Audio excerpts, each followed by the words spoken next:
अस्सलाम वालेकुम जी। मैं मोहम्मद नईम चक नंबर 39W में रहता हूँ।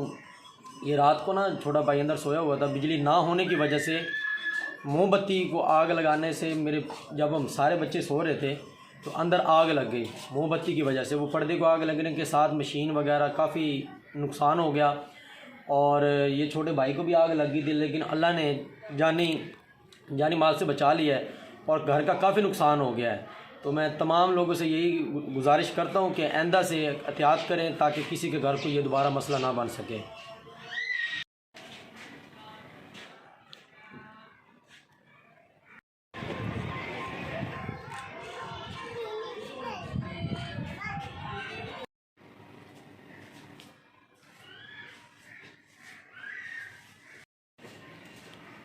ਅਸਲ ਨੂੰ ਬੁਲਾ ਲੈਣਾ ਸੀ।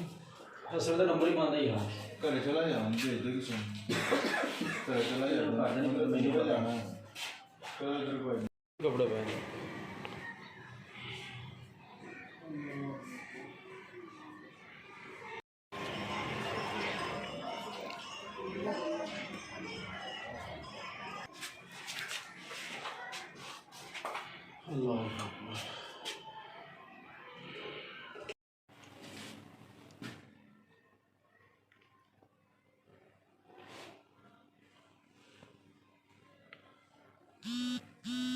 अल्लाह ਨਹੀਂ ਪਤਾ ਲੱਗਿਆ ਹਾਂ ਲੜਿਆ ਕੇ ਬਲਦੇ ਫਿਰ ਗਾਂ ਕਿਹੜੀ ਦੱਸਿਆ ਨਹੀਂ ਉਹਨਾਂ ਨਾਲ ਨਾ ਰਾਲ ਨੂੰ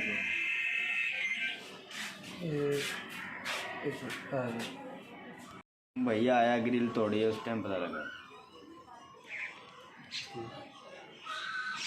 ग्रिल तोड़ के अंदर आए ने ते मैं सोया सी, रजाई में अग लगी हुई थी ते भाई ने आके भाई निकाला। नुकसान कितना का हुआ है? नुकसान हो गया 4-5 लाख का हो गया।